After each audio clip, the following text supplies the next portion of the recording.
Yeah, let's for it. go on. Okay.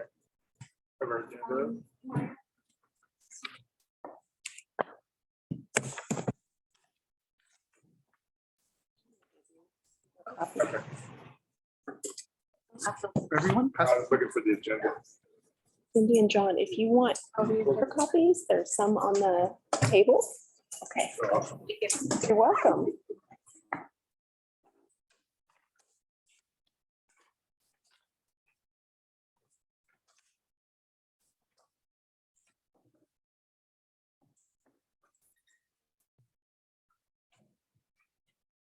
just a quick minute to settle down and then we'll go ahead and start the meeting.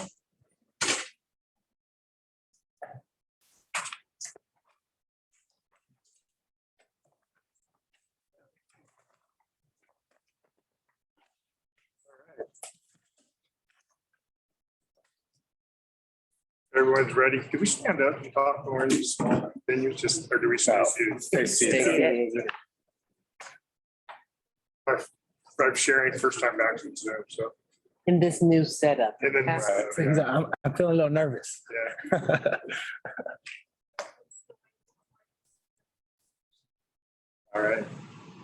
First of all, we'd like to thank everybody, our trustees, Kobe and Al, thank you for coming. Dr. Hildreth, Monique, our CBOC committee members, Sam, thank you, everyone. And our peers and other staff members, thank you for being here for our subcommittee. We'll jump right in, try to get it going as fast as possible. Do we want any introductions? Does everybody know everybody? I'd like to do introduction, please. I'm sorry? Introductions. Introductions, okay. We go around the room. All right. Want me to start? Okay. I am Alvaro Venegas, trustee area 2, and yeah, happy to be here. I'm Kobe Pizzati. I'm trustee area 3. So happy to be here. Yes. Good afternoon. I'm Dr. Cheryl Hildreth, superintendent. Monique Stovall, Assistant Superintendent of Business Services.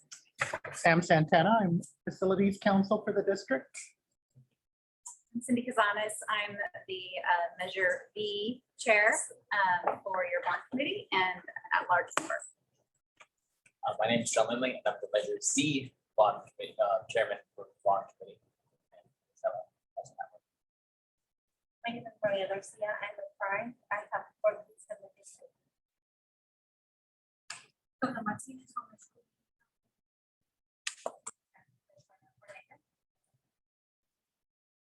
Mario. Mario.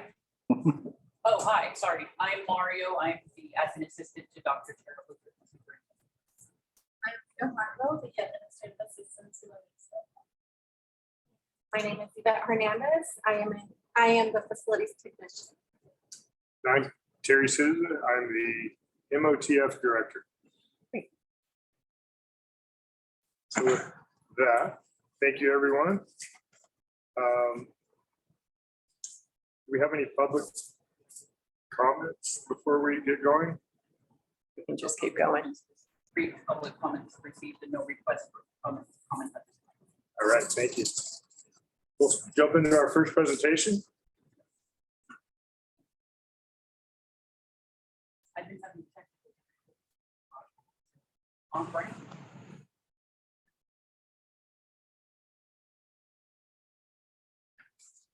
There we go. All right. So again, welcome. Our first presentation is going to be a facilities projects update for the facilities subcommittee. Next slide, please. We're going to have kind of a high level overview. We're going to talk through some Washington Unified School District and city projects on our properties. We're going to discuss Measure V, kind of where it's at and where it's going. It's mostly extended. And then Measure Z and the facilities master plan quick strike projects update. That's a mouthful. And then also talk about other facility projects that have been ongoing. Next slide. So Washington Unified School District in the city is everyone that's familiar with us. knows we've had a lot of collaboration, a lot of success. They work with us through our 2x2 committee on a regular basis. Dr. Hilbert meets with the 2x2 committee. And we work together on making better quality of life, not only for our students, but our community members. Next slide, please. All right, so some of the city projects and development that have either been in the hopper for a long time and have some updates are currently underway. Bright Park in the West Acre Park. If you look at the gold box on the upper left picture, that was a pool complex that was going to land on our Bright facility. We've kind of been talking through with the city if they could find a better location because our Bright, we've now modernized it. And so it's now compacted for space. So they've come up with some ideas that they're going to pitch to city council. And it looks like it should be successful for both. We kind of just put a few of them on there. The middle one is Sycamore Trail Phase 2 and Phase 3. And then also we mentioned our Clarion electric vehicle bus charging station because they're right next to each other. Mhm. So the overpass is started again. They had some funding issues. They've recently reached out to us, and it's a pedestrian overpass that'll land on our property, for those of you unfamiliar with the project. And it looks like it's getting ready to take off. So that's kind of exciting. Do you know when they're gonna break ground on that? They're about to go to bid on it. Okay. And then they'll get closer with breaking ground. We're revisiting some of the legal documents in the background with it, just to make sure everything's in order. So I think we re-reviewed the MOU to make sure everything was correct.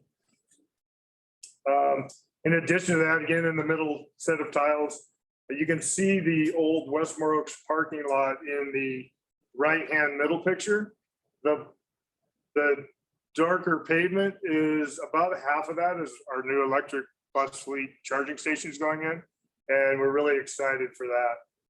And then to the right of that, River City High School, the city's working currently on lighting our tennis courts to provide some evening opportunities, athletic opportunities for the community and hopefully some of our students. In addition to that, they're going to be putting an improvement drainage system between the basketball courts and the tennis courts. And that'll provide a relief from the water flow going across the tennis courts. And in addition, kind of a joint so that the cracks from one side to the other don't migrate. So, all right, next slide, please. So Measure V. The school district was blessed November 2014 with just shy of a $50 million bond passed by their constituents. And Measure V has been underway. And next slide, please. We'll talk through some of the projects and talk through how we're going to expend the funds. So everybody remembers Bright Phase 1 and Phase 2. That's the pictures on the left, and then the turnout dead in the center of the photo. We threw in the TAL adult living program picture in the very highest picture in the center. And that was when we brought our transitional adult learning facility back to one of our campuses. So that was a good win. And then our latest project that many of you know is our last Measure V project completed is the Westmore Oaks Homecoming Project. 3 pictures on the right. I just love the playground, the vivid green. Yeah. That's the big projects that Measure V is taking care of. Next slide, please. Harry, just to add to the Measure V, down at the bottom, it does say planning is underway to utilize the remainder of the Measure V funds. We have a little over about 1.5 million left of the funds, and Terry can speak to more of the details on that. And we're working to identify what projects were eligible to be used with, to be paid for with those funds so that we can expend all of those funds by the end of the year. And special thanks to our Measure B committee, Citizens Bond Oversight Committee members who are here, who have been part of the CBOC for how many years? Cindy and I are only like 4 or 5. 4 or 5 years. There's some that have been on it since the very inception. Exactly. Yeah, I was thinking some, maybe So seven. great commitment. Yeah, some- Around They're ready to be done. Yeah. Exactly. So we listened and we're, Yeah. They're I'm encouraging to spend less. Terry, can you tell a little bit about the remaining funds? Excuse me. Yeah, please.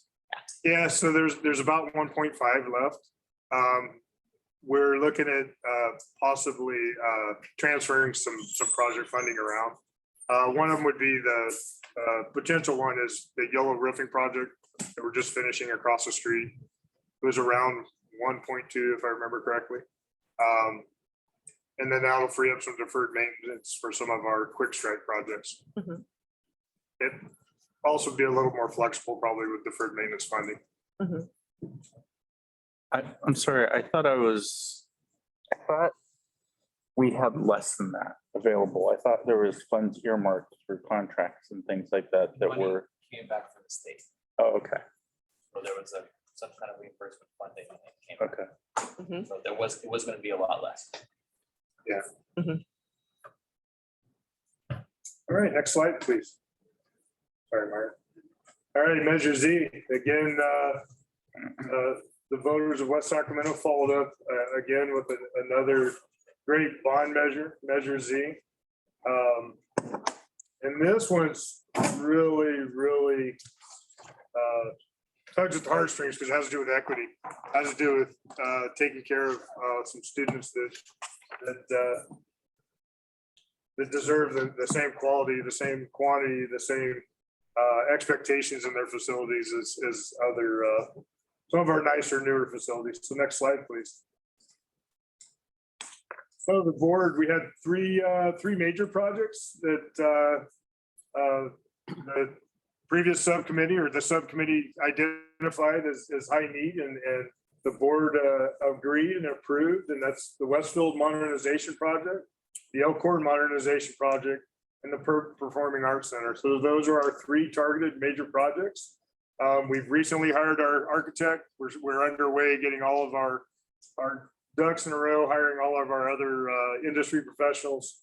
And then we hope to break ground January 2024 is our target date and have kids back in the seats for 2026 school year. Hopefully we can even do it quicker than that, but we'll see. That's our target dates now. And then as you can see, those of you that weren't part of earlier conversations about Elkhorn and the performing arts, they have the same construction dates, and that's to slow down cost escalation. And originally they were going to go back to back. So shortens the time frame up, but saves a lot of money. Next slide, please. Facilities master plan quick strike projects. So the facilities master plan identified smaller projects that could be done in a more expeditious manner. They're less red tape, less government oversight, and the community and the students could see some immediate actions taken with the Measure Z funds. However, when we went through budgeting, we couldn't afford them in Measure Z. So we then found other funding sources, including ESSER funding, deferred maintenance, and a few other areas, a few other funding sources. Next slide, please. So here's our quick strikes. And as always, you can see cost estimates came in at almost 22 million. Our ESSER funding is about 12 million. So we have to come up with approximately 9 million of other funding sources. And we're working on that now. The quick strike projects, again, were developed in the subcommittee and the facility subcommittee. And yeah, we look forward to getting a couple of them done this summer. Next slide, please. So tentative timeline, we're really trying to get the water bottle filling stations and some gutter replacements done. Water water bottle filling stations will all be almost district-wide minus the Westmore Oaks campus because they already have them. And then gutter replacements are for 2 campuses that their gutters are completely rotted off. Can you go through and name some of these campuses that are in need of some of these things? Because the money is not allocated by site. So I think it's important for some people to understand which facilities are in need of what and where the money's going. Yeah, I actually, hopefully I looked it up. Because I think we had that We did. slide in a We had previous. that. We don't Yeah. have that slide. Yeah, we don't have it in today. It was more of a high-level look, Mhm. but we can talk through. 'Em. Yeah. So,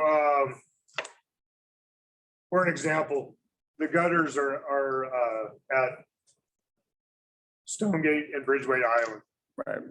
Both of them have 50-year roofs with like a 15-year gutter on them. Right. So we're looking at doing gutter projects at those 2 sites this summer. Some of the other summer 2023, they take DSA approval and an architect, and so a much longer process. That's why they're pushed out. But exterior painting would be most of the campuses. Mhm. New playgrounds, let me look through them. New playgrounds, it looks like we have Bridgeway Island and Southport. Exterior painting looks like Bridgeway, Riverbank, Southport, Stonegate, River City High School. Yeah. Covered lunch areas looks like Bridgeway, Riverbank, Southport, Stonegate, Westmore Oaks, River City High School. So if you notice Westfield was left off, it's going to be modernized first. And Elkhorn. Next, followed. right, yeah. Yeah. So those were 2 that didn't get the covered lunch areas. And the only other one it looks like left off that is Bright. And that's because it has a relatively small student body and footprint, and they do have some covered eating area indoor and out. Already, yeah. Any other, you want me to go over all of them, or do you want me to keep going? Go for a couple more, and I think, Yeah. yeah. Okay. Let's look at paving and hardcourt. So paving and hardcourt, again, it's the high school, River City High School, Southport Elementary School, Riverbank Elementary School, Elkhorn Village, and Bridgeway Island Elementary School. Okay. Pour and play playgrounds.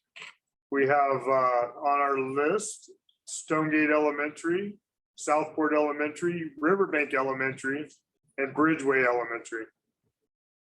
And they're varying dollar amounts. Mhm. So as I'm reading through those, it's about $250,000 or below, except for Riverbank Elementary, for an example, is earmarked for $517,000. So effectively, most of the projects are going to the schools not named Westfield, Elkhorn, and Westmore Oaks because they're planned in Measure Z. Absolutely. Okay. You good? Or- Yeah. I think that helps just having, Okay, you know, and then public- there's more, and it was on an earlier presentation. If somebody would like to see it, we can get that information for them. All right. Next slide, please. So other facilities activities. So the district's continuously striving to improve its facilities, provide the best educational venue for our students. Next slide, please. So these are a few ongoing initiatives currently high level with Superintendent Hildreth, Monique, Assistant Superintendent Monique Stovall, and the educational superintendents and their staff. We're reviewing school capacity study. So we asked an independent consultant to look at our schools and what could we fit in maximum loading, not necessarily how we're using them today, but if we were to maximize our student space, what that would look like. And then we're researching and planning for the school site wellness centers, and that's again district-wide. Universal TK or UPK as it's starting to become known. We're keeping UTK because we don't want to confuse our parents. In a year or two, we'll probably change to the new acronym. Everybody knows that's a big influx of information, interest, and kind of exciting. And that's another piece of the capacity study is to help absorb that new student body that's going to be coming. And then we're also looking at expanding and evaluating the extended day kindergarten, which is mandated, I believe, for some of our funding to expand those campuses. If you want some matching funds, you have to have the extended day, and it's a good thing for kids to have an extended day program.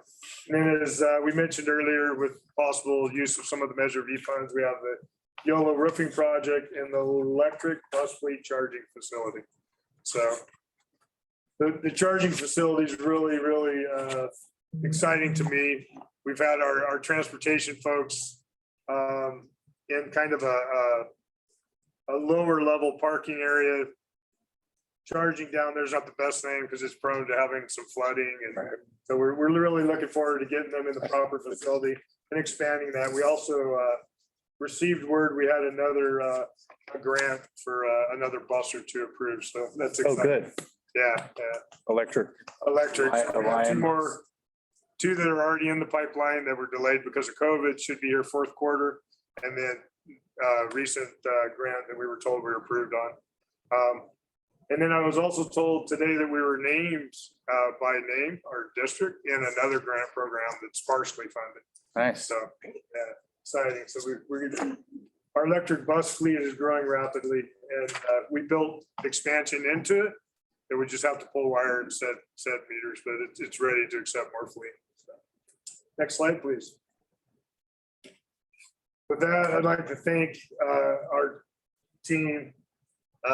We couldn't do it without him. One of them's not here today. He has a little one and another one on the way, so he's home helping mom. But thank you. And with that, the last slide, as always. Questions?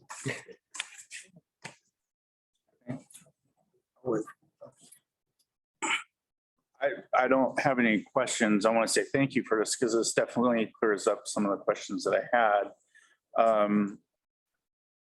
I think, does anybody over here have any questions? Do you have any questions?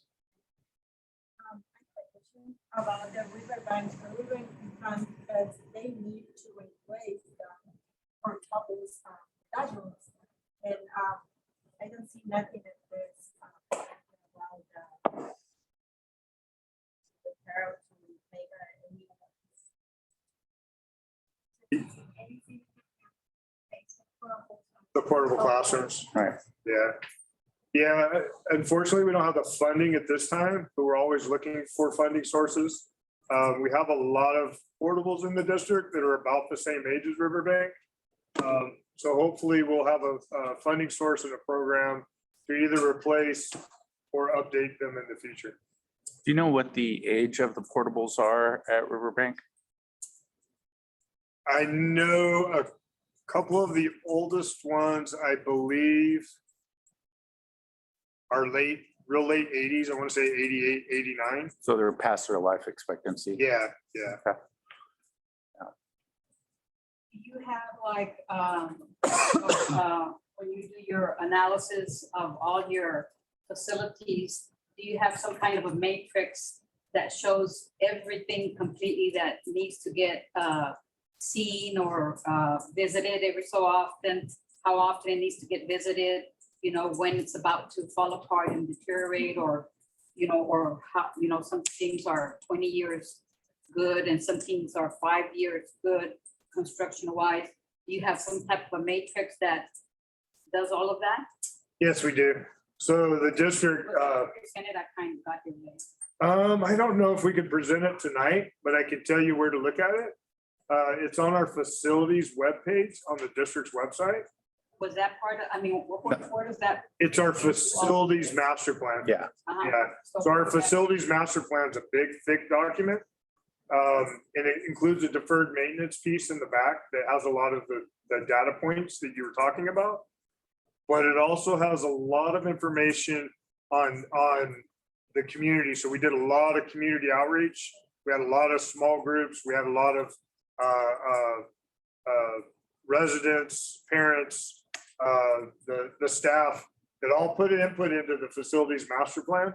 And then it had priority areas. One of the priority areas was equity. And that came to the top in everybody's lens, that was very important. And the biggest equity gap in the district was Westfield and Elkhorn. So that's why they're in this present. That's why there are 2 of the 3 projects chosen. Westfield hasn't had any major work done on it in over 20 years.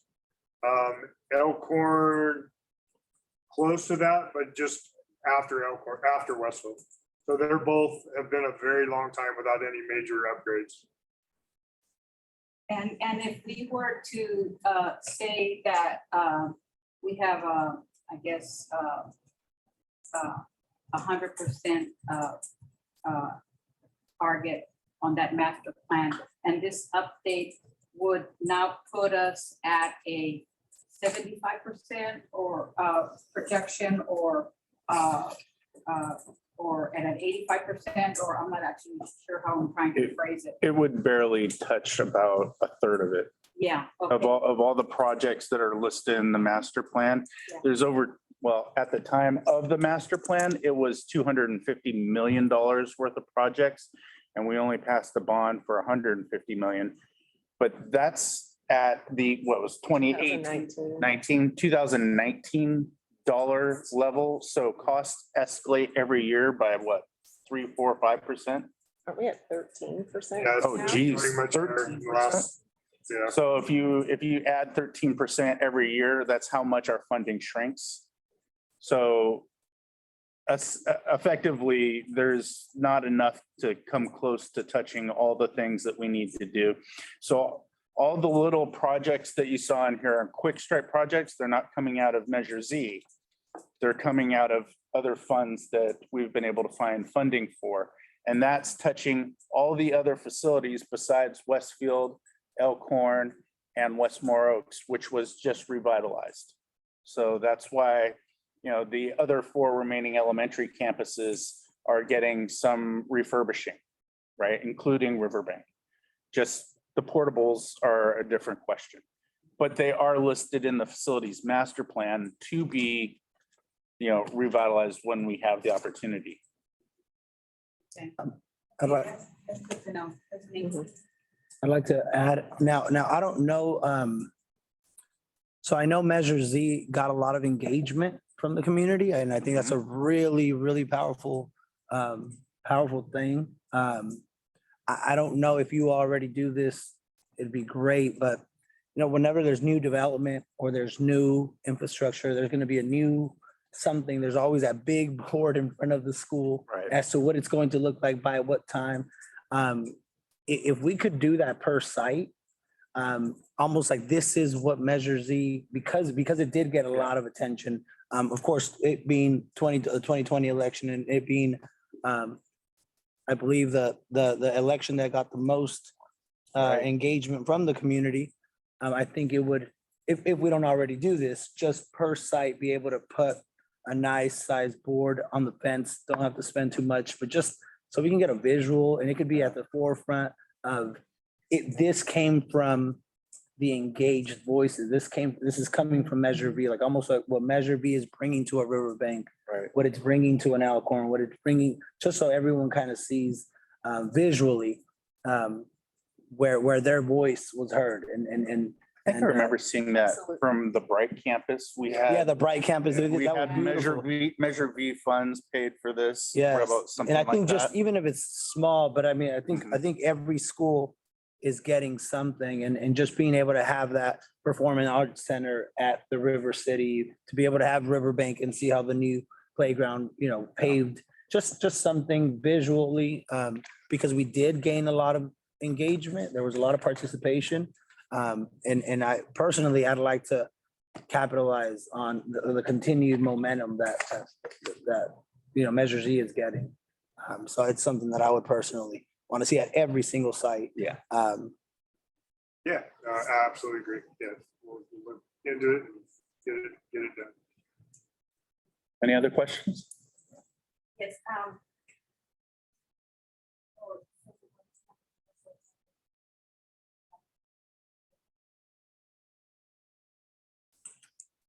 yeah, she's getting that Measure C. This is for schools. We need,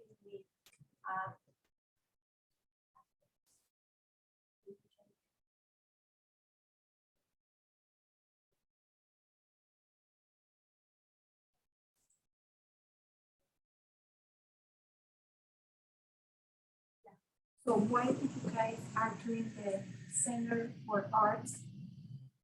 You know, the portables on Riverbank are not very good. They have dead animals. And you guys are making this arts related arts in high school. Priorities. That's what it's about. Priorities. So the Center for Performing Arts was very important to the community at large. So that was a very big effort in the community all over West Sacramento. Really wanted to see the performing arts center. Well, and also to piggyback on that is the Performing Arts Center at the high school is something that can be used by all of the community, not just one school site. So it is every single community can use that. Like say Riverbank wants to have a school showcase there. They can use that Performing Arts Center and house a lot more people in attendance and actually perform on a nice stage. It's, you know, also something that our board and district feels very passionate about in terms of our VAPA and performing programs. We've invested quite a bit of resources into ensuring that our kids in the entire district have a music program, have some kind of theatrical program, have some kind of, you know, just arts program that benefits everyone. And so we focused on 2 schools with our funding that need complete revitalization. Our 2 oldest campuses that have the most deterioration in them to be completely revitalized. And then we did something that is beneficial to our entire district as a whole. That would be River City. It's not River City per se, it's, well, it is on the River City campus, but it's community-wide. Kids from Riverbank will eventually go to River City. Kids from Westfield and Elkhorn will eventually go to River City, Westmore Oaks, Stonegate, Southport, and Bridgeway Island. They all go to River City. So it's a community as a whole. Of this money is this, ¿qué fracción? Well, Porcentaje, it, fraction, what percentage of this money is going to River City? The Performing Arts Center? About a third. yeah, I would say it would be about a third, but I would also say Un tercio. in terms of looking out into the future, it's really hard to say what exactly it's going to be because the first project is going to be Westfield. That's where we're going to break down first. The second project will be Elkhorn. And as I said before, as the cost of inflation goes up on projects, on building and development projects, the cost will certainly be more and more expensive then. So the breaking ground on Westfield first, right now, it will be the cheapest project to do. Then Elkhorn will be more expensive just from simple inflation. And then the performing arts, we'll see what we have left to build and see if we can't find partnerships with other, you know, community investors. So when you identify these priorities and equity, which were the other things that were identified?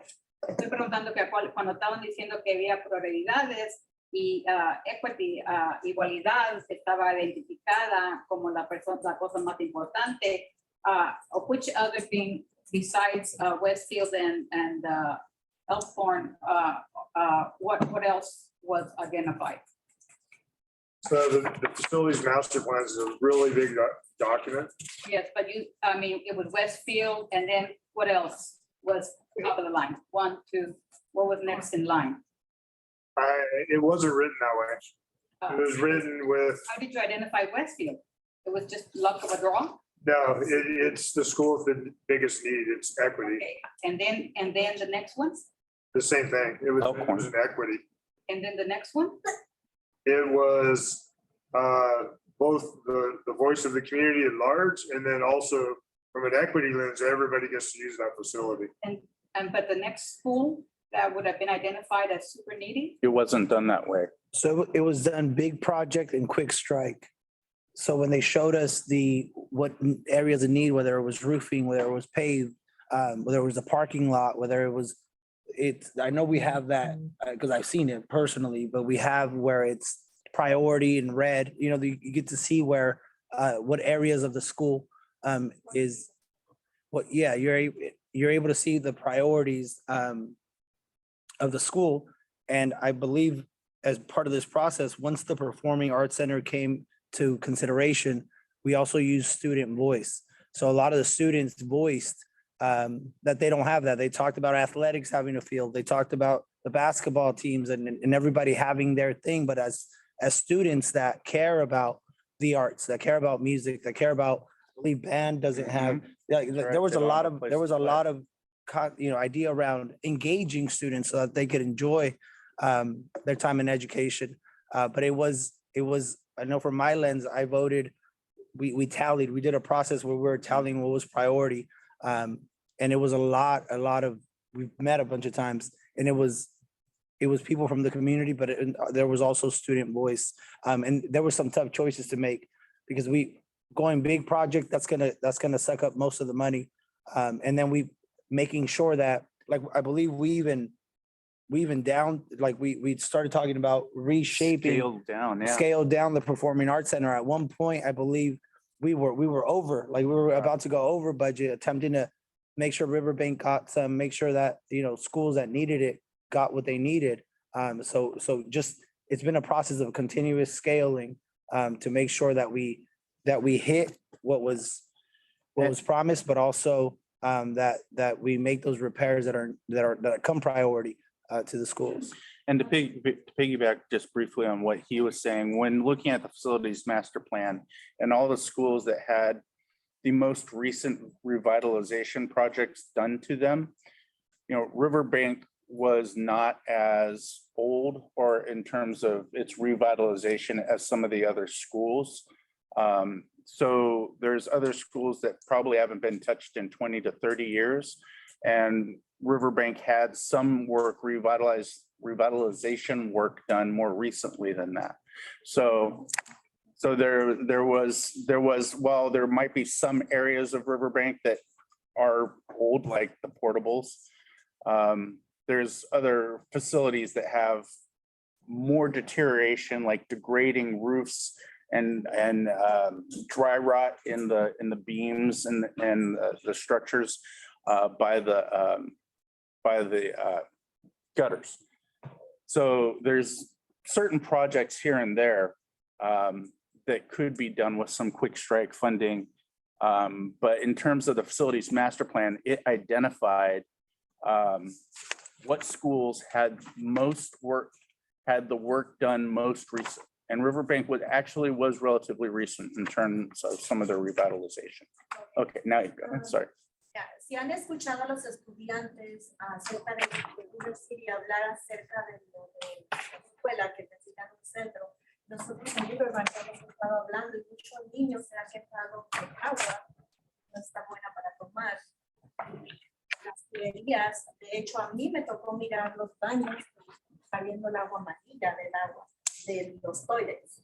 El agua amarilla. Tuvieron que retirar una fuente de agua de adentro de las oficinas, que el agua estaba saliendo mal. Yeah. she's saying about, okay, so riverbank, they have bad water, they have riverbank. They have a lot of stuff that they need to fix up. So you guys need to pay attention to that stuff, because we have a lot of issues, especially with the water. I agree, y estoy de acuerdo con usted. What I think would have, again, there's those images of what areas were highlighted for each school. Like that's a thing. Like an emergency kind of. Yeah, so you can see the top, it's a top view of the school and and it's highlighted what areas need priority versus which ones we still have time on. So I wish we had that image up. I don't know how we can get it, but where we can specifically see each school and what exactly where the plan is for each site. So that is out there. Not sure if it's. This is the way I see it, because I'm assuming that you're administering the operations of the facilities, right? Okay, that's what I'm assuming. Okay, so I'm assuming, because I'm a homeowner, right? And I actually have a couple of tenants, so I see it from that perspective. I have to, okay? And let's assume that I have a leak in something somewhere, okay? But I want to present and look good. And I'm gonna fix into my living room a little performance center.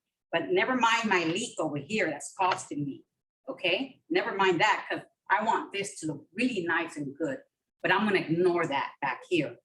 What's it gonna cost me in the long run? And am I doing right by number one, my tenant, and number two, my bottom dollar? Okay. So as an operations facility administrator, what are you gonna do? That's correct. And then of course, that's gonna roll over to you. Okay.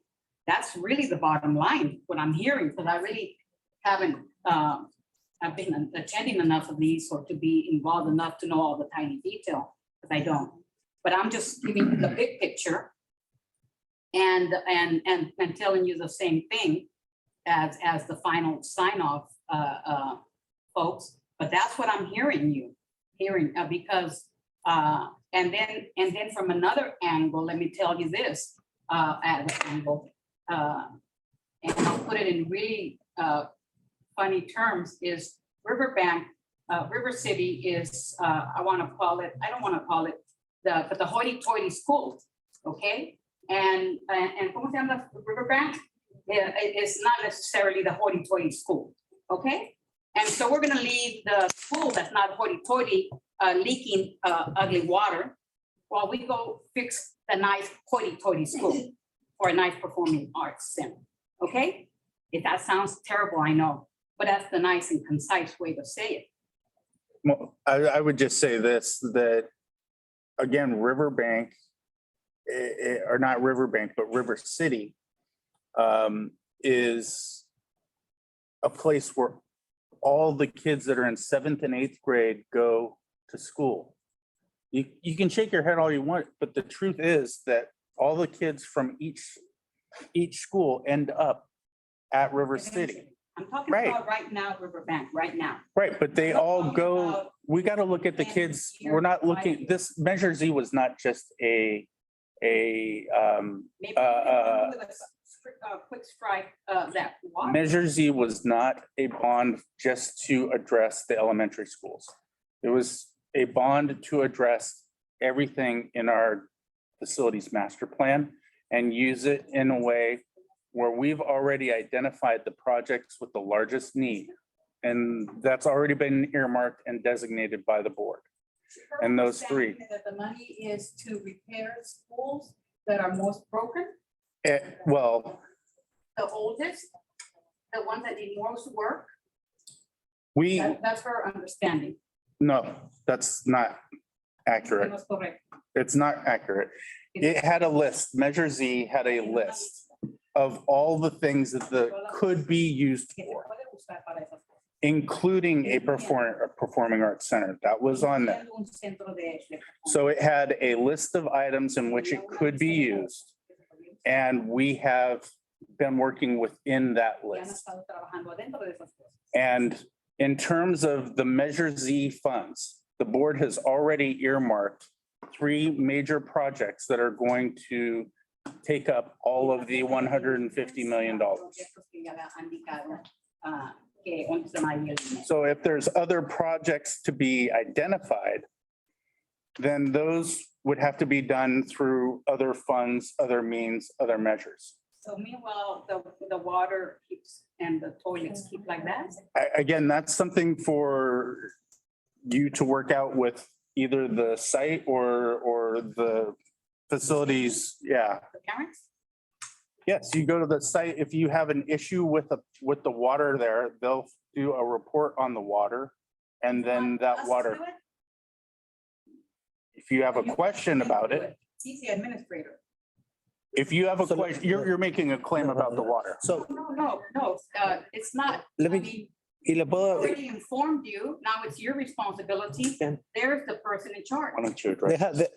oh, you want to go ahead? I just want to be able to speak about at least the awareness of the water, because I do want you to know that when we do hear concerns from the community, that we do take it, we take it seriously. Hazards. And And a liability to you. correct. It's a hazard, a liability. And this is why when you brought that to our attention, we didn't want to just put it to the side. We wanted to do something about that. And so we did have an independent outside Mhm. consultant to review the water. We have brought that up to in our meetings with the city, just in terms of the water, because my understanding from those meetings is that the city controls water, and Right. then, we just make sure that we're making sure that the water is clean for student use. And so we have done a report, and my understanding is that the outside, not district related, vendor who looked at that reported back that the water usage at Riverbank was safe for consumption. And if that's correct, Terry, please let me know. It is correct. And we've actually done it 3 times over about approximately 6 years.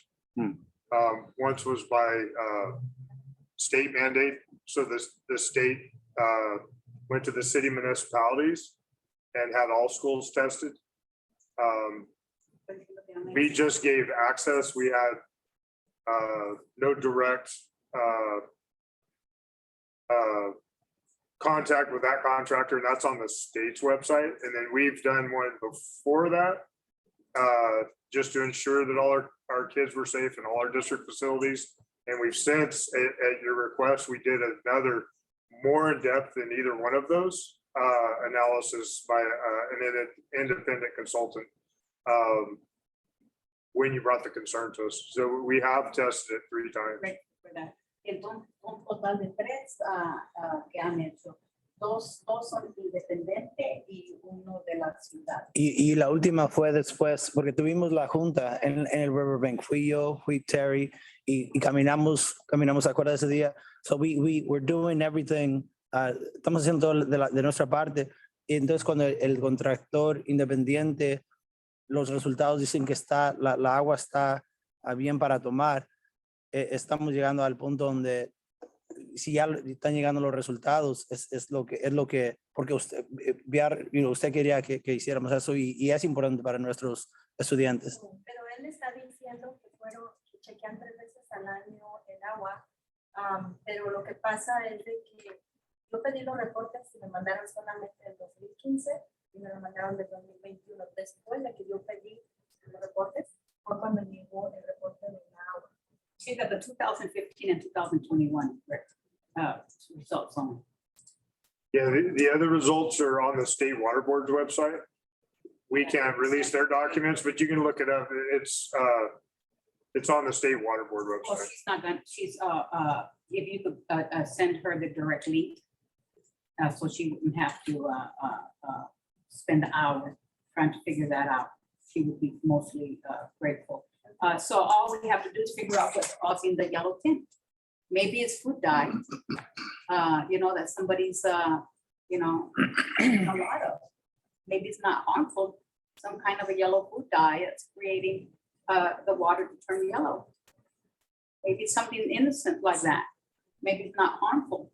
It's just, yellow food dye is used in food every day. Maybe it's something innocent like that. And maybe it's not something harmful.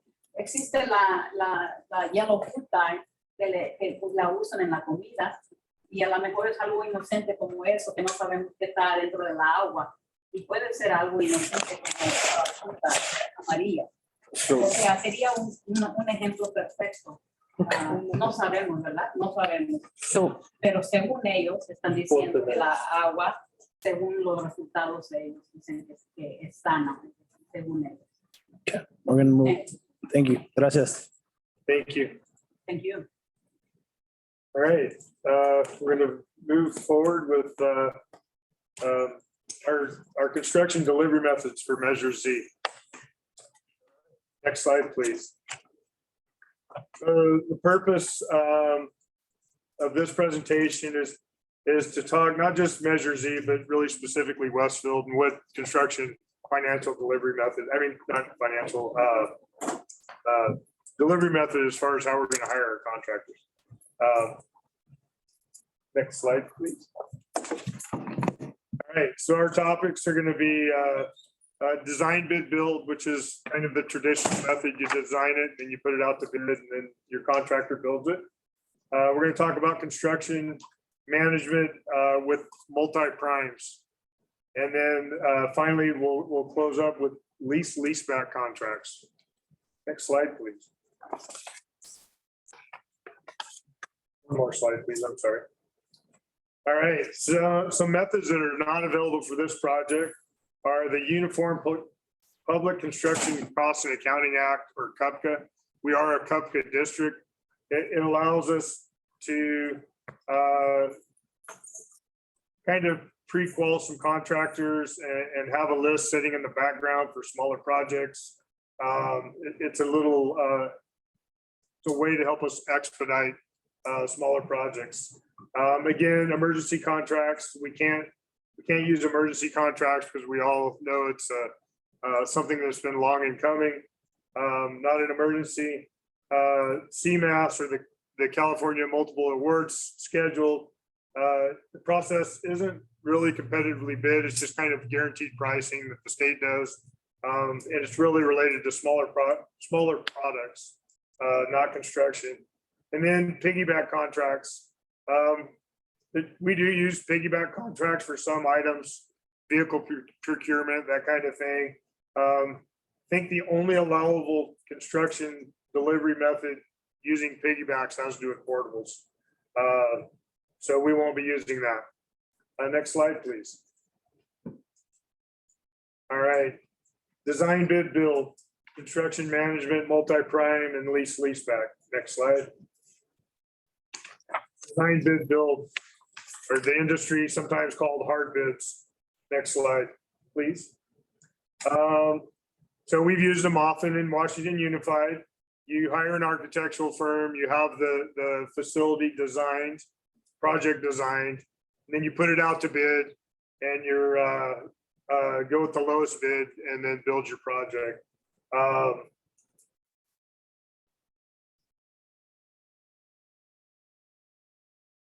You do get a lot of competitive lump sum bids. We award the project, and then us as the owner, the school district, the inspector of record, and the architect monitor and administer the construction process. Next slide, please. Next one we're going to talk about is construction management with multi-prime. Next slide, please. We've never used this method. This method, in my view, requires a heavy lift from the district because you're managing a lot of subcontractors that are normally managed through your general contractor. So we haven't used this, but to use it, you go out with RFP or RFQ. Terry, can you explain what an RFP and RFQ is? Yeah, my apologies. Request for quote or request for price. Is it a request for pricing or proposal? Proposal, I'm sorry. Yeah. Same difference. My apologies. How's that? Yeah, Uh, I had to think through that. It's good. So in essence, on an RFQ or an RFP, we put out what we want, and different companies or contractors respond to it with a particular price and services. And unlike a hard bid, we don't necessarily go with the lowest bid. We go with the one that will meet our needs the best for our district. And do we know of any other districts that use this? I only know of very large districts that have used it. Yeah, for CM multi-prime, as Terry mentioned, you need a lot of staff Mhm. knowledge and time and effort because you're going to manage each individual Contract, contract, gotcha. scheduling, everything to do with it. So there's no general contractor. In essence, the district kind of acts. Gotcha. Next slide, please. In a sense, you almost become the general contractor. You carry many of their duties. Because like, we have enough staff to do that. That was sarcasm. Yeah, sarcasm. So again, the CM with multi-primes, the owner awards the project to the contractor, submitting the lowest responsive and responsible bid, and that's what Monique was speaking to. Each trade contractor must provide their own bond and insurance. The number of trades vary by project, but you could have 15 to maybe 25 trades on a large extensive project. So instead of, again, that one general contractor, you would be dealing with each of them. The construction method would require a significant amount of oversight by the district, again, as we discussed. And it could also make us, we get into some problematic liability for costs resulting from a trade contractor failure. Next slide, please. Leaseback contracts. Next slide. So again, Washington Unified has used this method as well as the first, both successfully in the past. There's some ed code language, particularly to the 17406. Talks about without advertising for bids, district can lease real property as long as the leasee, that's your contractor, is required to construct buildings for the use of the district. We're required to, again, publish an RFQ or an RFP. The procedures and guidelines for evaluating the qualifications of the proposers, my apologies, that ensure the best value. The best value is actually a legal term that talks to multiple facets of their proposal. And value is not necessarily the low bid, but that is one of the considerations. Isn't it lowest responsible bid, or is that in a different? Lowest responsible bid is in the design bid build format. Okay. This one's best value, which could include Evaluation of objective criteria, features. thank you. function. So the district will adopt a resolution initially, and you're going to set forth your criteria in that resolution, kind of as Yvette's pointing out. And then all the criteria you then put into your RFP. And then when you issue the RFP, you get your proposals back, and you look at who scores the best on your criteria, and that's your best value Okay. based on that. And it could be percentages, so price could be the biggest percentage, but could have past experience with the district, could be positive or negative on their percentages, other points to evaluate. And do you know which sites that we've done this with in our district? Yeah, our last project at Westmore Oaks was a lease back. Phase one at Bright, I believe, was a lease back, and I think Riverbank was a lease back, if I'm correct. All right. Next page, please. All right, so we kind of honed in on this one a little more, and we kind of put some advantages and disadvantages on the page. So the leaseback contractor can be appointed to work with the district and the architect during project design. And a lot of times the contractor being in the field, being the one with life experience, dealing with older buildings, sometimes they're seeing trends a little sooner than an architect would see them because they're directly working with it. They can give a lot of insight during the design phase to control costs. The district, and that's why the district has better control of costs. The whole team's there all at once. They're all part of the design. The trade contractors, they're selected through the bidding process. Low bidder, best value. And then the leaseback also, positive from my eyes, is subject to the skilled workforce requirement of AB 566, which is protecting, but also making sure you're replenishing your workforce. It has some percentages listed of how much workforce has to be journeyman, how much workforce has to be apprentice, and so on. And then some of the disadvantages, it's a little more complex and time consuming, especially under AB 2316. Some of that was fallout from a legal challenge to a Fresno leaseback case. And a lot of good came out of it, in my opinion. It's kept it even more above board with a higher standard of when you're doing a leaseback. We do need legal assistance up front often.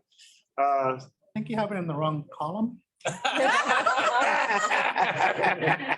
that typo, but I didn't. No offense. Awesome. Oh, that's the best. The best of that? But just to make sure you keep everything on the up and up. It takes a little bit more development in the front end, but I think that's even getting easier now that we're all getting used to it since the president decision, getting used to it.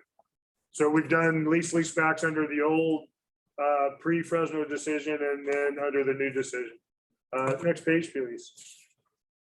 So with that, after considering all the construction delivery methods, the administration, we're going to recommend to the board that the leaseback into the subcommittee method for the Westfield project. So do we have any projects that were done under design bid build here? Yeah, Bright Phase 2 is the last one I can think of for sure off the top of my head. So phase 1 was lease back, phase 2 was design bid build. Yeah, Phase 1 broke ground right as the Fresno case came to light. So there was kind of a moratorium on leasebacks until everybody saw how that case shook out. And so we did a design bid build for Phase 2. And then after the Fresno decision, we felt really confident in some of the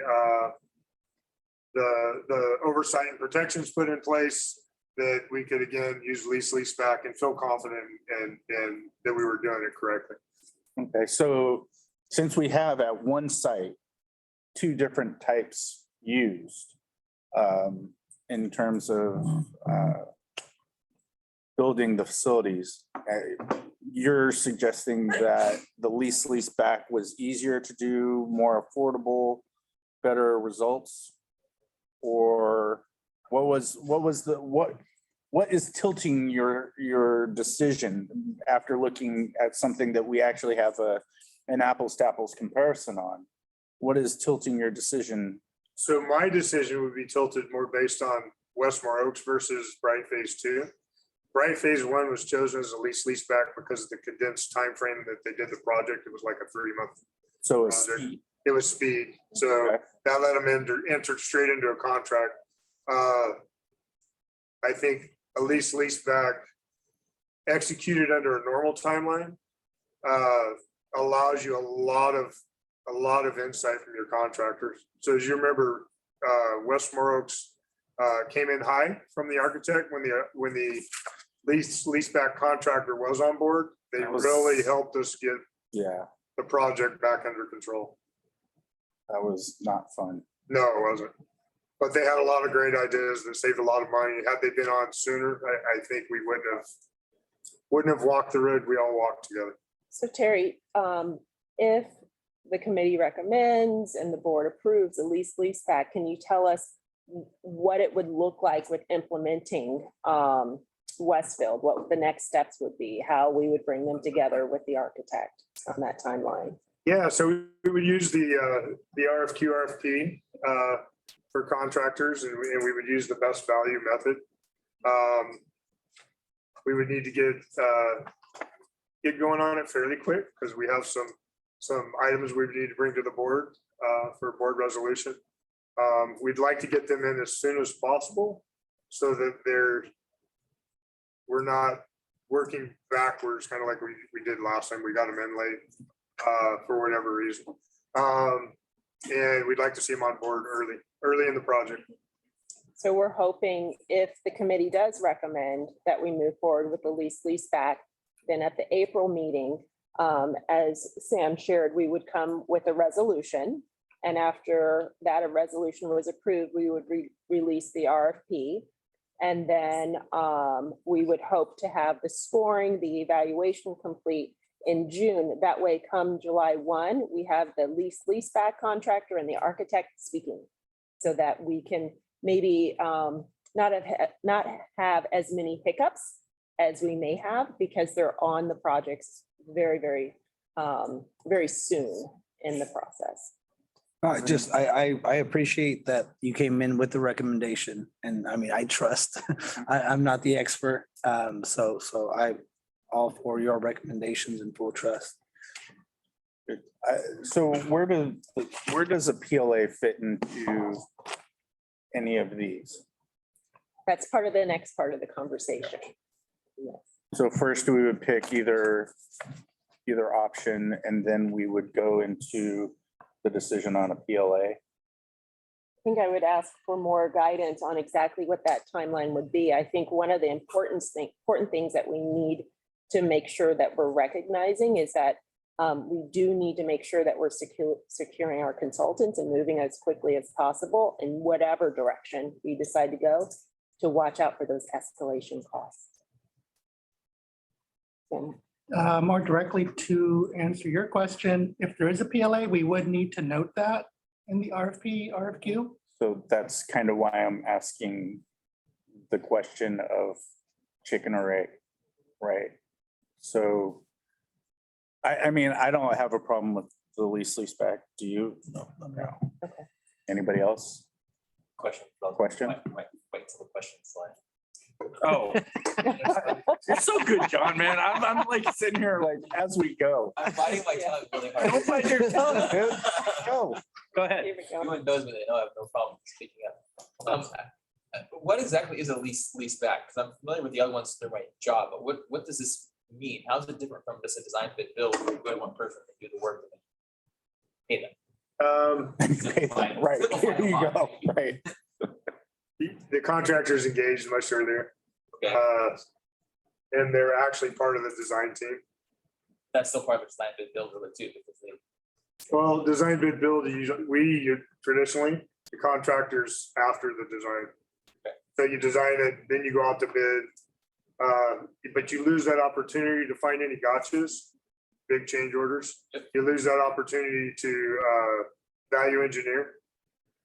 So a lot of times when you're value engineering after you've gone out to bid, you're reproducing documents, sending them back to DSA because now you're changing what you had approved. But why is it called a lease back? Like what was this? I didn't even notice there was a. So lease mentioned technically in here? you lease your property to the contractor They build on it. and they build on it and then Like they own it? they're leasing it. So you lease whatever the project site is to the contractor for $1. And then they lease it back to you for whatever the construction cost is. So if it's a $10 million project, they lease it back to you for $10 million. And a dollar. And they give One. you that $1. Under that They original, got to make their profit, right? but then you make payments on the construction during the progress of the project. Okay. Let's say you make 90% of the payments, you pay $9 million. And then there's $1 million or 10%. Hold back. That's going to be the lease term. Okay. That's going to be lease payments that are going to be made. Once the project is complete, that's when the lease term starts. Over a period of time to the contract. Yeah. So Like a lease to own again? yeah, so like the whole point for the contractors, they get like some like money over a period of time, like that's They their. get, yeah, they're gonna get 90% during the construction progress Then they payment. get the profit And at then the end. 10% is gonna be during the lease term, which is typically 12 or 24 months. Okay, so quick, it's a couple Yeah. years. Okay. And there's no interest built upon There that. is interest, there is an interest component. Well, they want to make money somehow. There's a principal and interest. But wouldn't you normally build in your profit into the bid?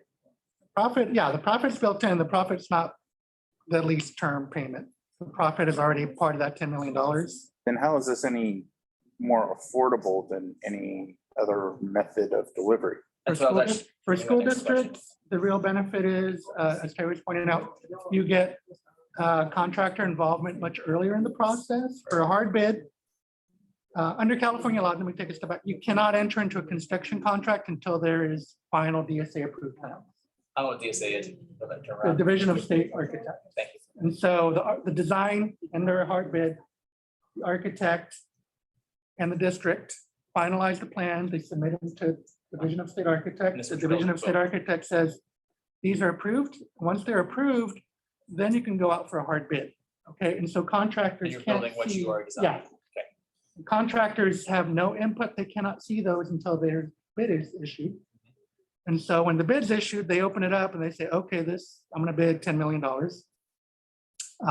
But the district is stuck with that design. Yeah, they can't say this is stupid, why am I doing this Yeah. this way? Oops, sorry. So they can say like, oh, I guess they don't want electrical outlets, or I guess they didn't want plumbing, whatever it is.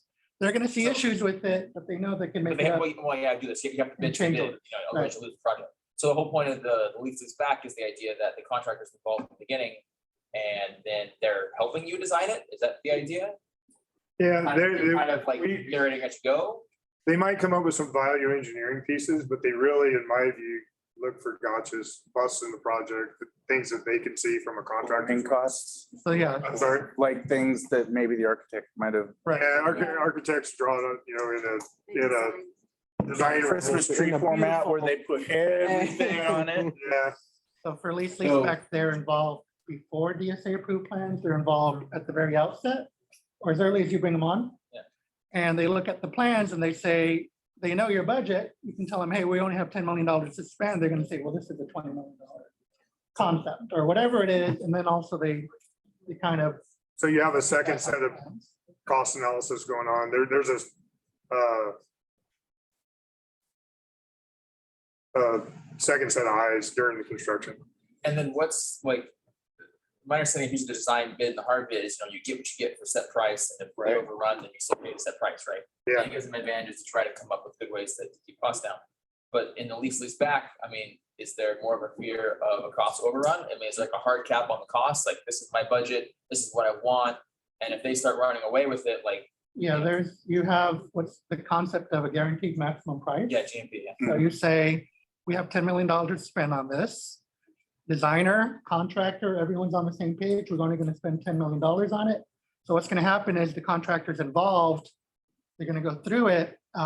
Once the DSA approved plans, at that point, they're gonna get a GMP, the district's gonna get a GMP from the contractor that they're only gonna charge you $10 million for this construction.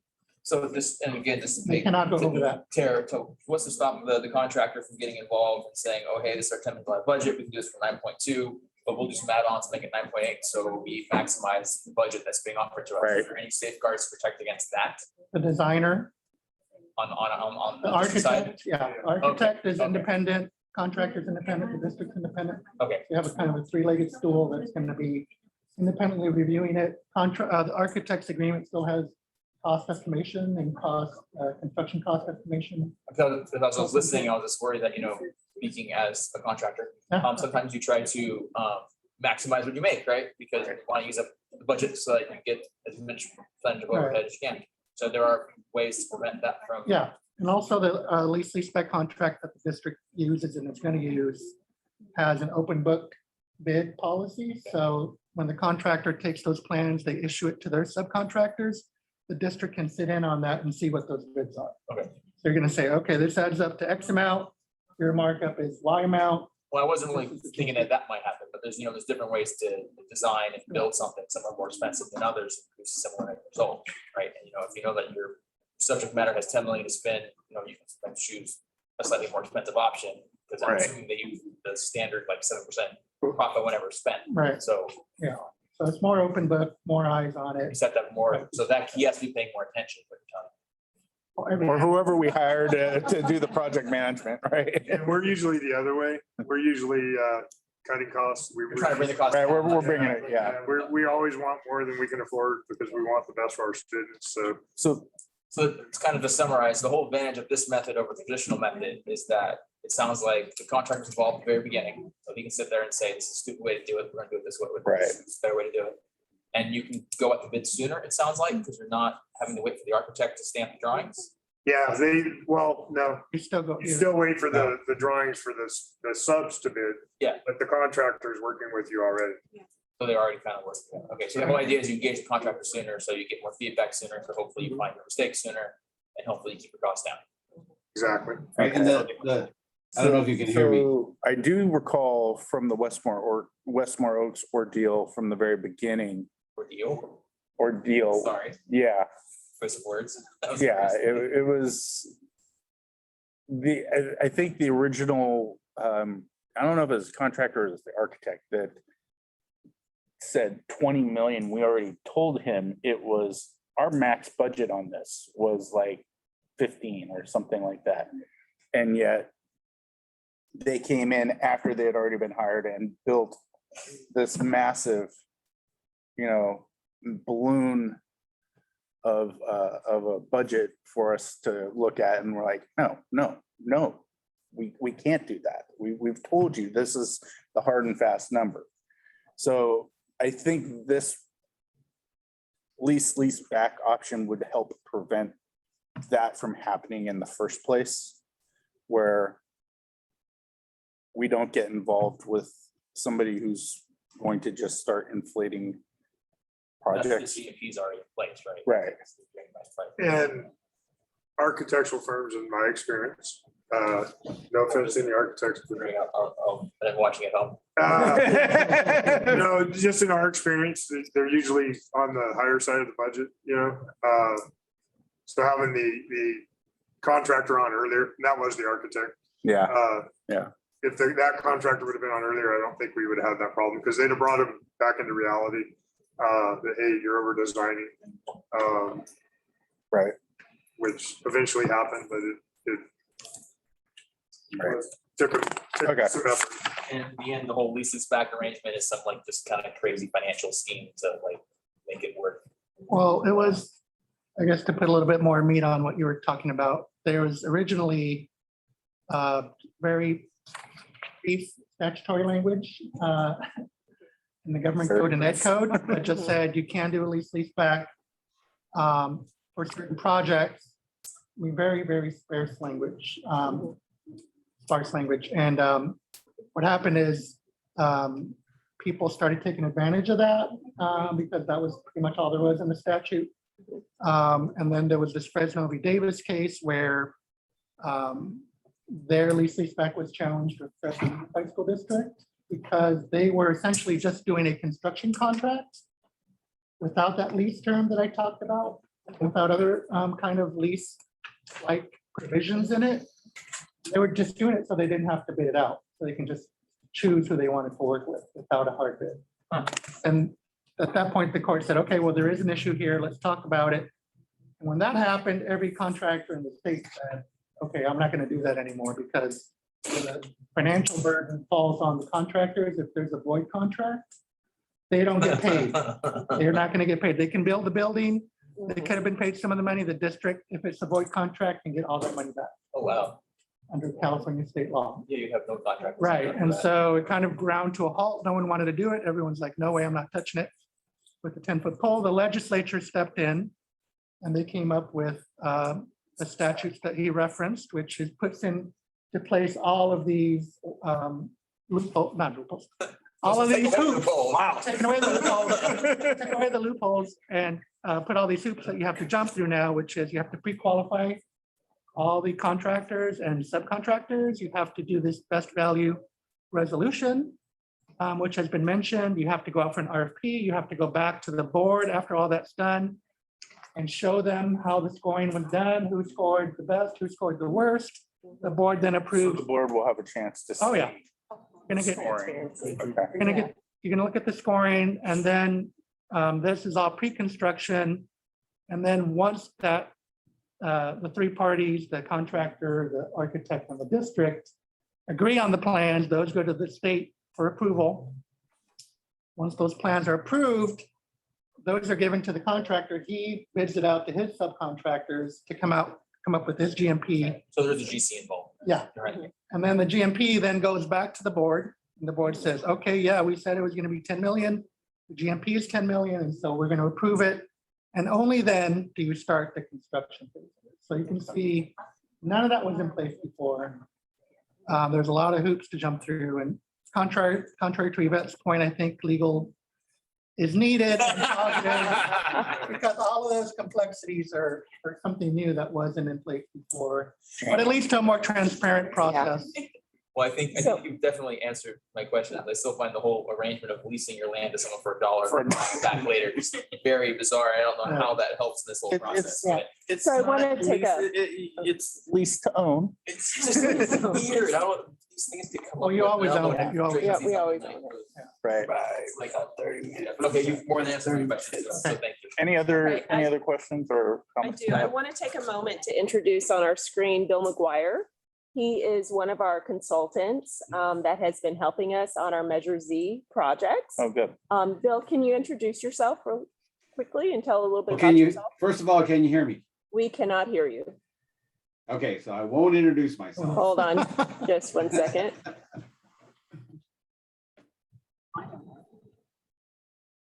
Are you muted? Speakers connected? There you No, go. I'm good. It No, tells we me I'm still talking. can't hear you. Okay, We're well. going to turn up our volume.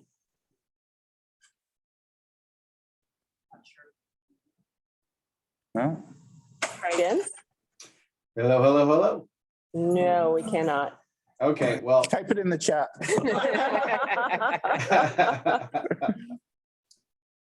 Okay, I'll log Maybe in you and can see if I log can out. hear. If you Move can log on, out and move log on. back in. Have a Big season talking.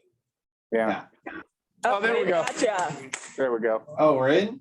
Yeah. Yes. Oh, wow, very nice. Well, gee, I wanted to say something way back when you're in that in-depth conversation, at least back. But you've gone all the way through it, so there's no need for me to chime in anymore.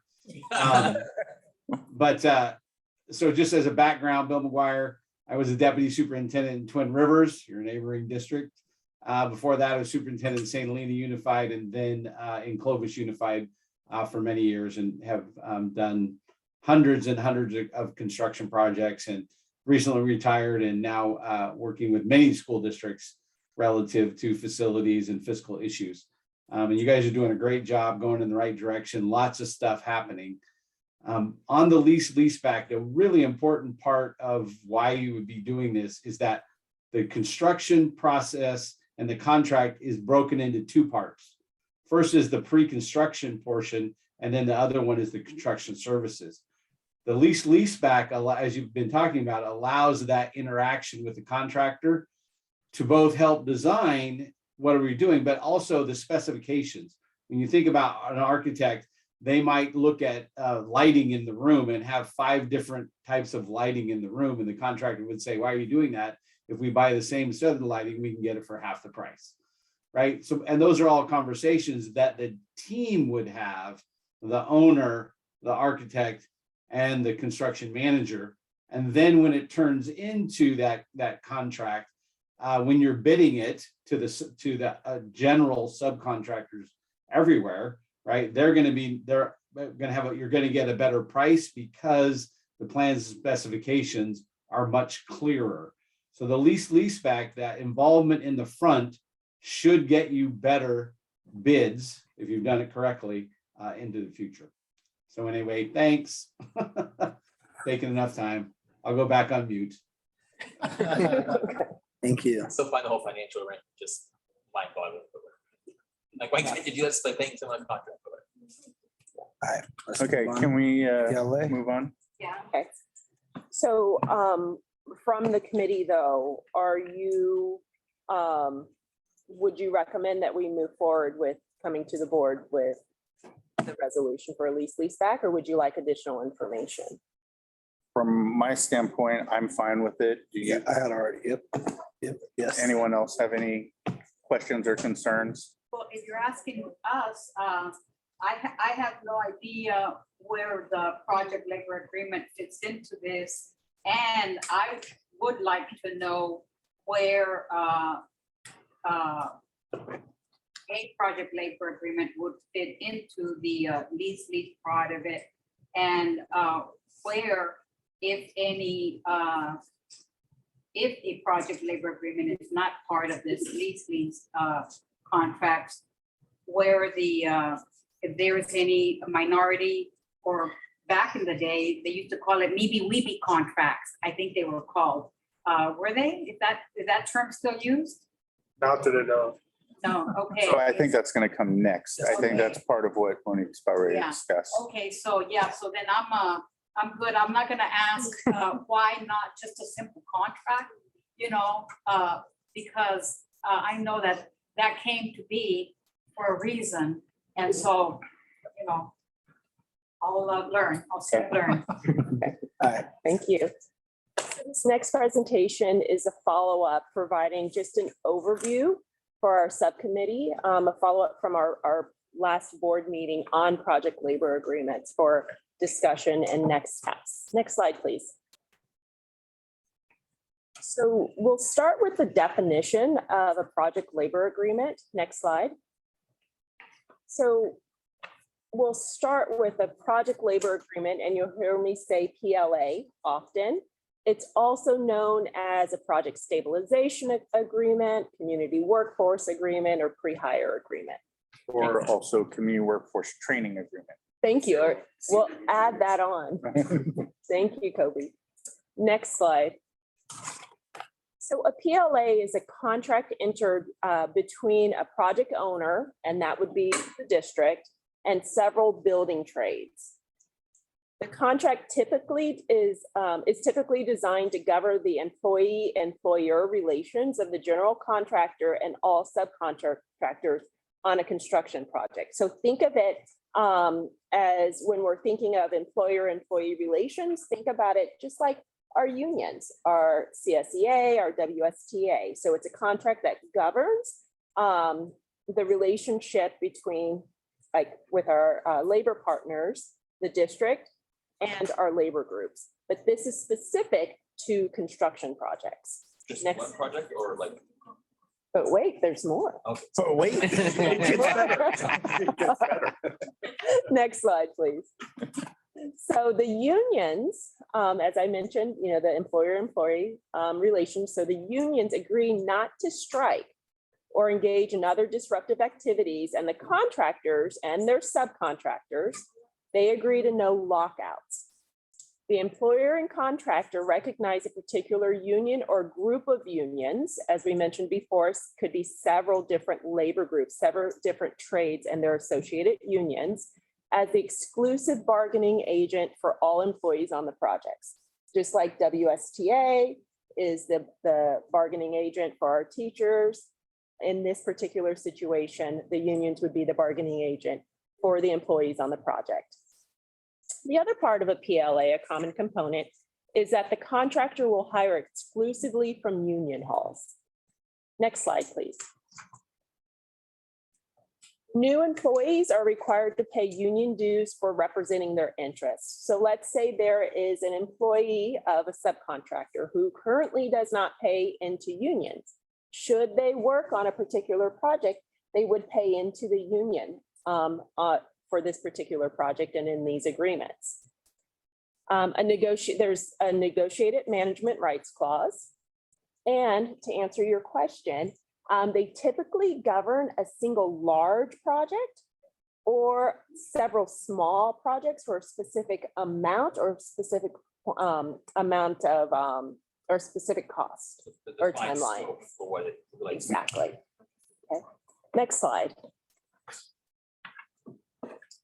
So there are several arguments and interests for and against PLAs, and we'll go through them briefly. Next slide. So proponent arguments for PLAs are that they reduce the risk of construction delays.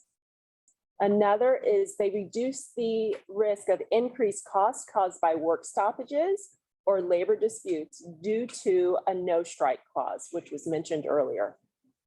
There's the use of centralized referral systems or the union halls to obtain workers. Next is that they foster positive communication channels to address workers' concerns and grievances, just like we have with our labor partners and their union representations. They also provide uniform wages, benefits, overtime pay, hours, working conditions, and work rules for major construction projects. And finally, they reduce the misclassification of workers and the related underpayment of payroll taxes, workers' comp, and other requirements. Next slide. There's been lots of debate about whether or not PLAs are more expensive than non-PLA projects are more expensive than non-PLA projects. Back in January of 2021, UC Berkeley Labor Center did a study, and what they found from their study, and I'll just go ahead and read it because I think it really speaks to the conversation. They concluded that in the case of project labor agreements on community college projects, this was for, I couldn't find one specifically for school projects, but this one is for community college projects in prevailing wage jurisdictions such as California, meaning that a prevailing wage is everybody is set to receive a minimum wage. Correct me if I'm wrong, Sam. A specific wage, Yeah. not minimum wage, a specific wage. There is no statistically significant PLA effect on the lowest bid, either raising or lowering the price of a project. PLA should only be agreed to by public agencies if the PLA has attractive provisions and or provide attractive construction services related to prevailing wage jobs covered by the PLAs. Next slide. So let's talk next about opponent arguments. Opponent arguments include that competition is limited, thus raising project construction costs. PLAs are characterized as union-only agreements, thus making it more difficult for non-union workers to gain employment. Opponent arguments also include non-union contractors tend not to be bound to a PLA, that it requires non-union workers to pay union dues and into union benefit plans in which they will not use. PLAs are unnecessary as pre-qualification procedures may include common PLA provisions such as wage and apprenticeship. And PLAs limit opportunities for women and minority-owned firms and workers. Next slide. A couple quotes. One from the National Black Chamber of Commerce stated that 98% of Black and Hispanic construction companies are non-union shops. Thus, a project labor agreement greatly limits the opportunities for Black and Hispanic firms whenever they are used. The possibility of Black and Hispanic labor is greatly suppressed also. A quote from the Latin Builders Association stated, "We believe PLAs make it more difficult for minority-owned contractors to compete.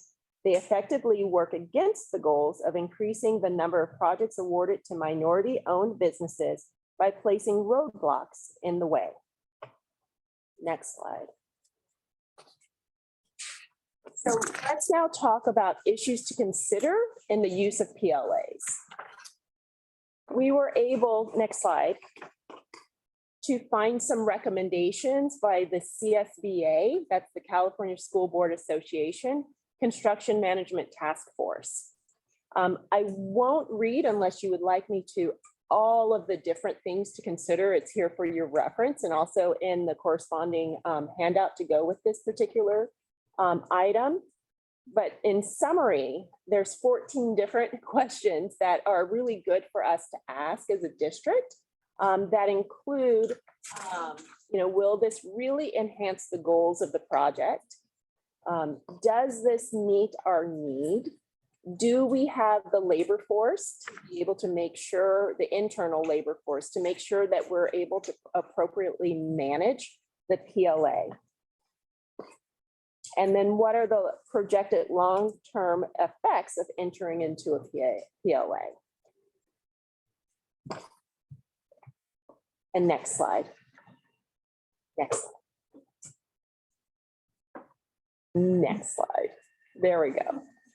So at this point, we're really opening up the dialogue for questions and next steps on where this committee would like us to go with PLAs. At our last board meeting, it was requested that we come with a recommendation to the board on which direction to go. Previous projects that were just done, they use. To my knowledge, we haven't used one in the district, Never? not to my knowledge. And why are you doing this today, presenting this presentation? I requested that at a board meeting that we have a presentation done by Robert Cox from the Smart Sheet Metal and air conditioning workers to do a presentation on some of the projects around the surrounding area that have been done on PLAs and what are some of the benefits that have come through there. And one thing I didn't see in here was the mention of the community workforce training agreements that come through a PLA. So generally, most all of the construction trades have a apprenticeship program and a local hire provision. So if you're going to be entering into a PLA, we can set a standard of how many of those people need to come from the local area. Like how many of those people are going to be, within the Sacramento, West Sacramento region. There are, and generally speaking, set up a pathway for our kids graduating out of high school to go into a career trade. And that was kind of my rationale for bringing it forward, because I wanted, not everybody's going to go to college. And I wanted to make sure that we have an avenue in which we set forth this path for our kids to graduate and have a potential career choice for them when they enter into an apprenticeship program and begin working on some of the projects that we're going to be having coming down the pipe. And the board decided to send this idea off to the facilities committee to have a further discussion for that. And so now we are at this point where Monique's made a pretty good presentation on this. And I will say on some of the opponent arguments, I am a little biased. I will say that I disagree with some of the opponent arguments that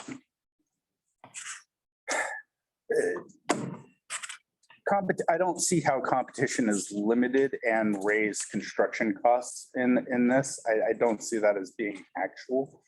I think that's more of an opinion by some than a factual statement.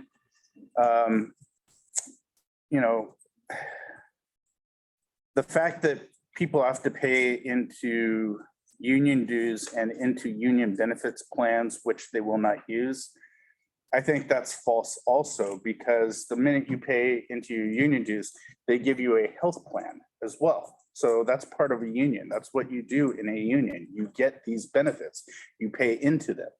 Therefore, if you're paying into something, you're automatically entitled to those benefits. So I don't know. Again, I'm biased. I worked in a union industry, so I do have my bias, and I'll just put that out there. So I'll just leave it at that.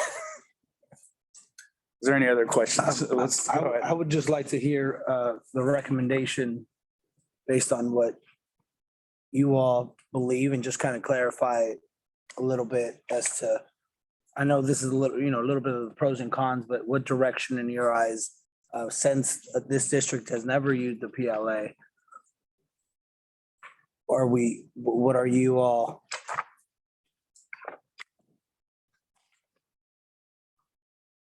I think at this point, I'm still learning about PLAs. I think it's important that if we decide to go the route of PLAs, no, I'll put it this way. If in our evaluation on where we go with PLAs, before we make a decision, I recommend that we go through those issues to consider from the CSBA. At this point, I wouldn't say no, I don't recommend. And at this point, I wouldn't say, yes, I do recommend.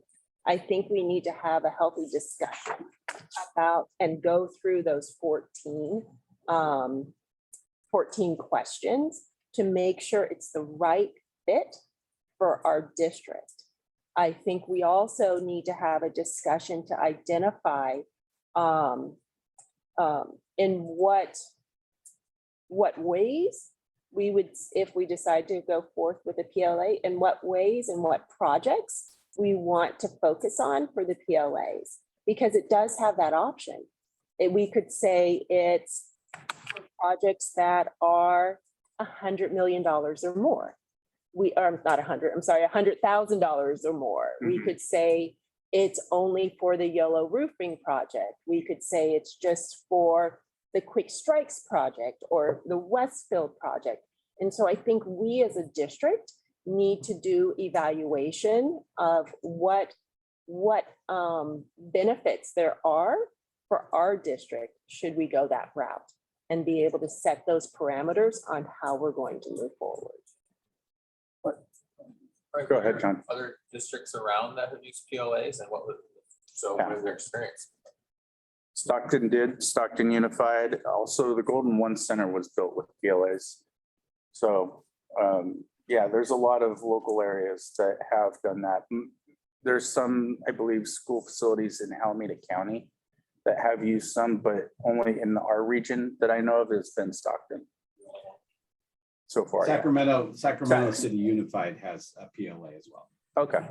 And is there a way to know their experience with them? Are they happy with them? Are they have problems with them?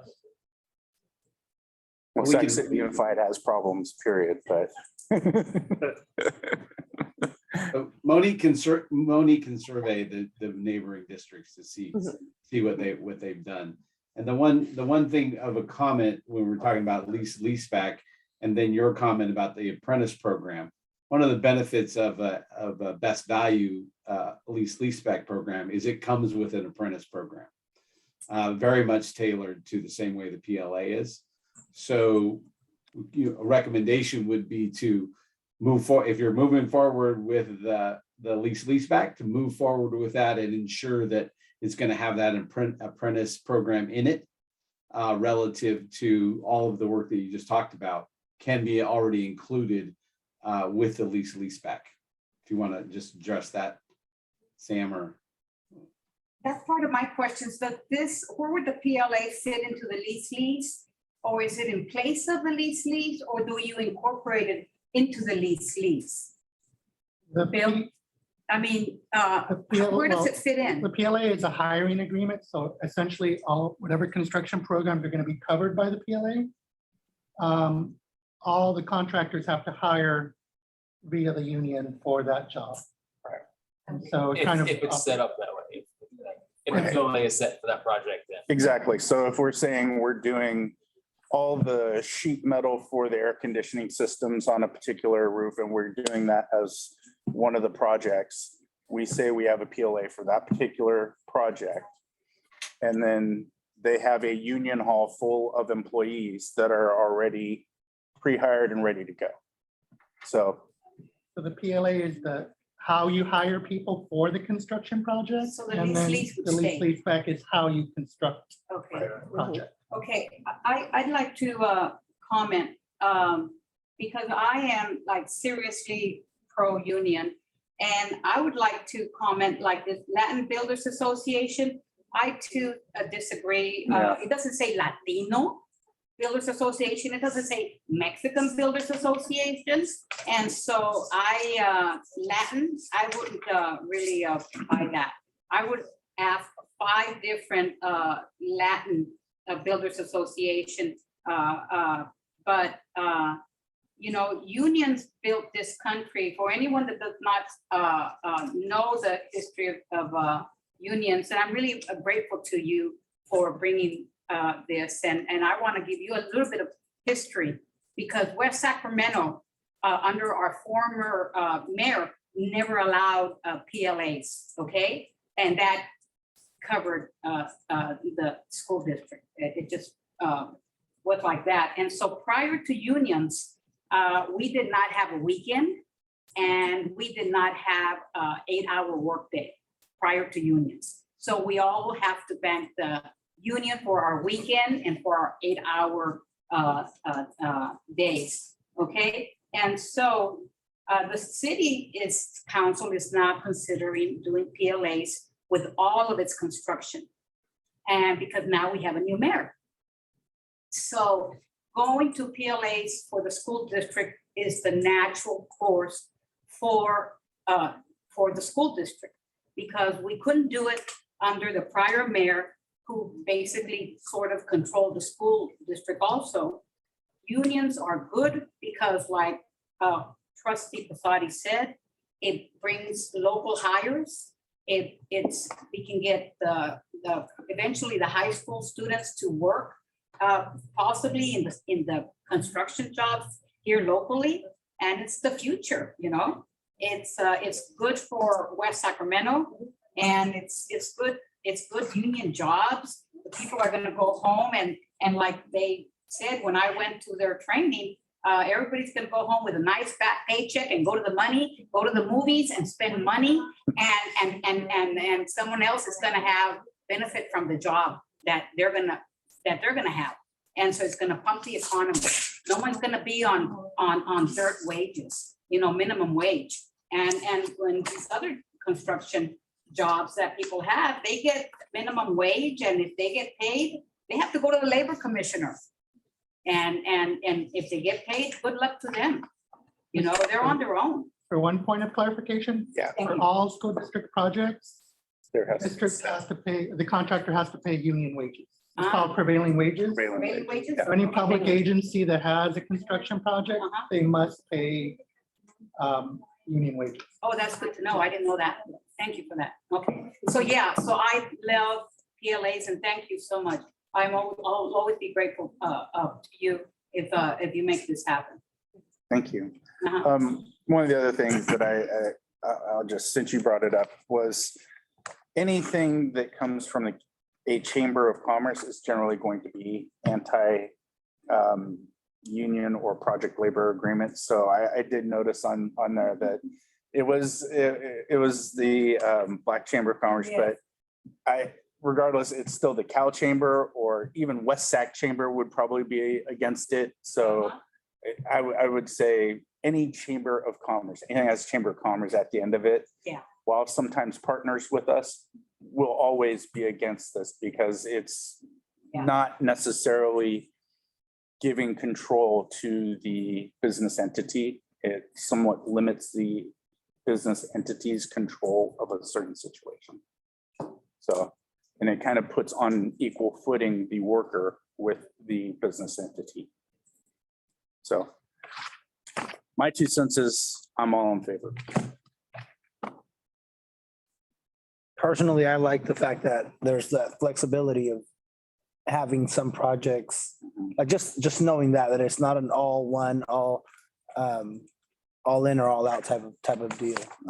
So I think with answering those 14 questions and giving you that time just to kind of dive deeper into what's best.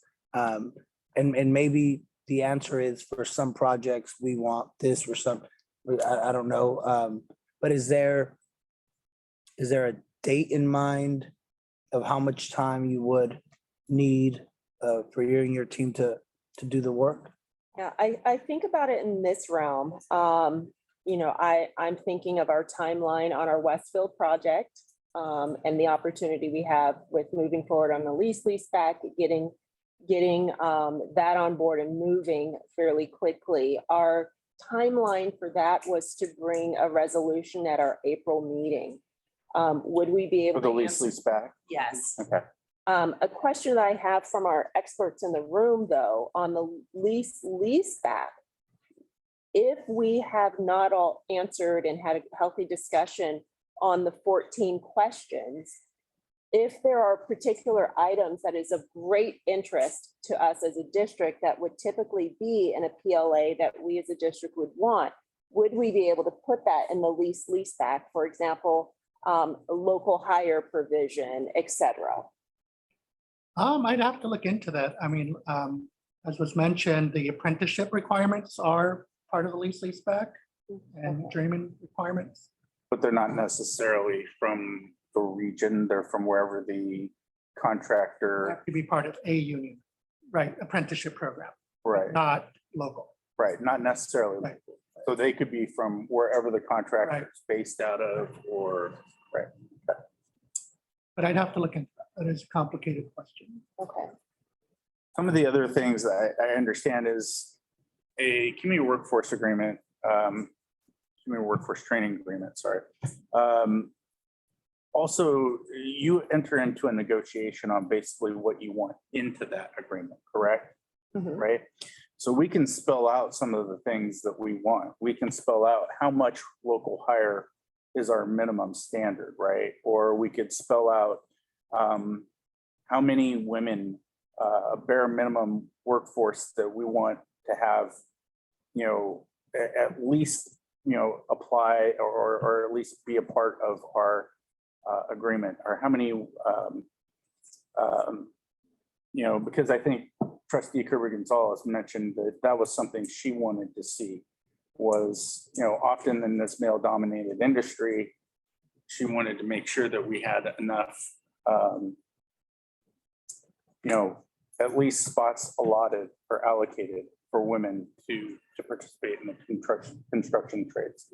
So I think that's something that we should also be considering is like, how can we make,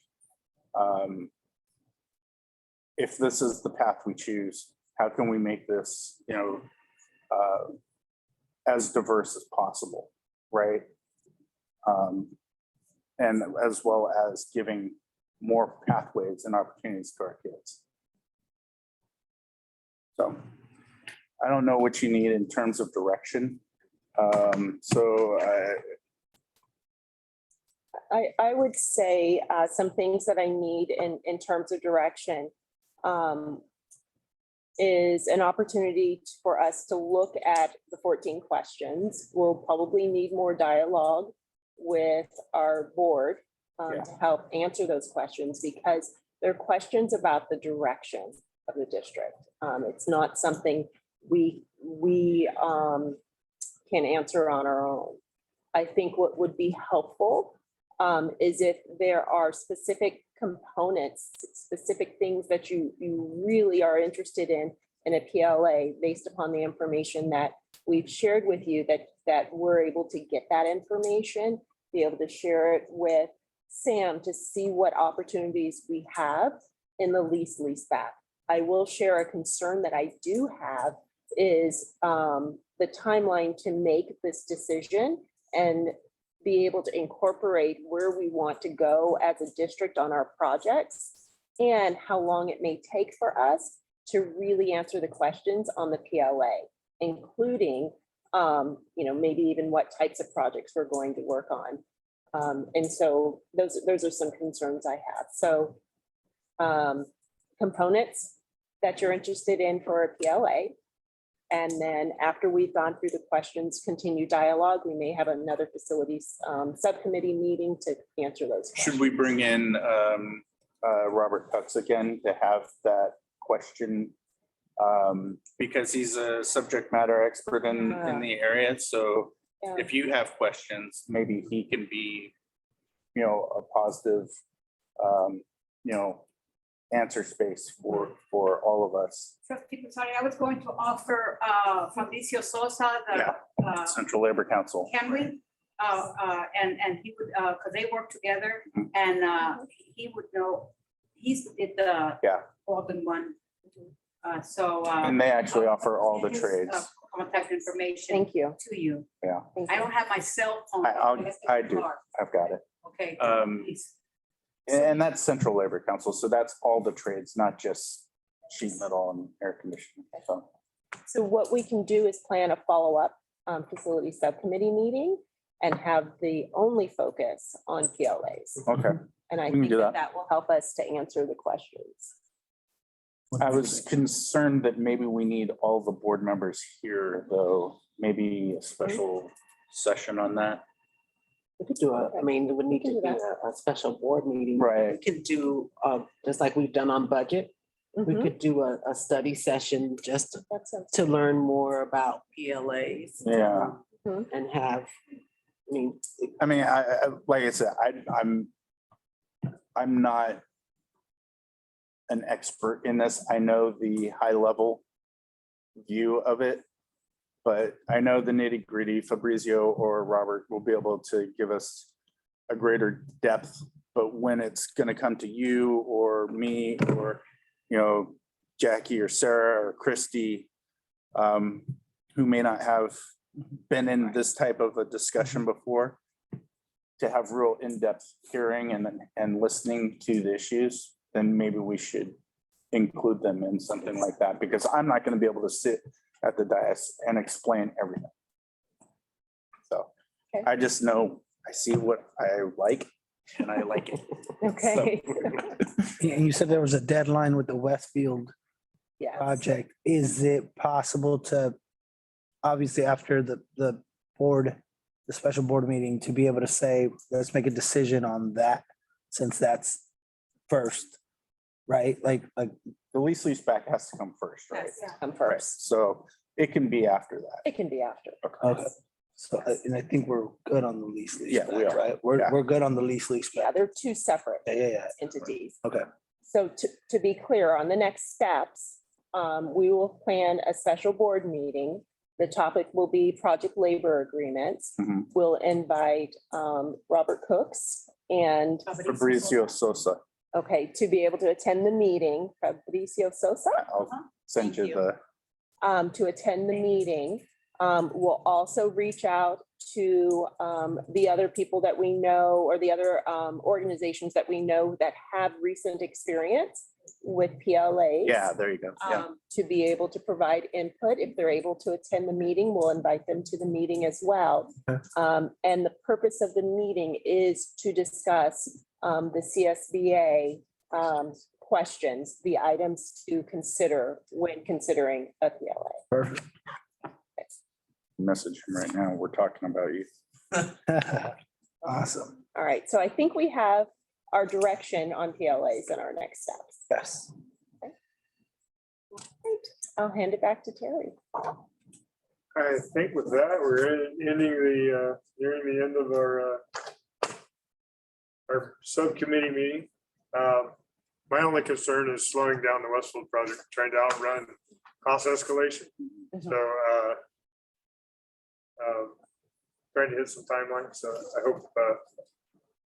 I hope it either moves forward or we figure it out beforehand quickly. And with that, does anybody else have any other business you'd like to? I'm just gonna say thank you. Thank you for all, thank you to the team for the work. Y gracias a los participantes de la comunidad. Gracias, María, por venir. Queremos ver más, porque son ya en persona las juntas los jueves, en animar más personas para que hagan las preguntas y podemos tener las conversaciones, porque uno no nomás aprende aprende en la conversación, ¿verdad? Es no nomás la pregunta al principio, las preguntas al último, pero en poder saber que estamos queriendo llegar a la misma meta, a veces en diferentes modos, pero para aquí estamos, so me dio gusto mirarlos. I'm just saying thank you to our community members that showed up today. it's important. It's important to know that it is open. And we've talked about it before. We learn through dialogue. That's how we build trust, is through the dialogue, not just notifying, right? And thank you to Stacy Tran also for her show. I'm sorry, she's not here. She did it. I was like, oh, where? No, but thank you all. Thank you all. So I was just saying that in Spanish. So, yes. Solamente a preguntar si puede hacerme llegar todos los documentos de la Riverbank del agua, como los que han hecho aparte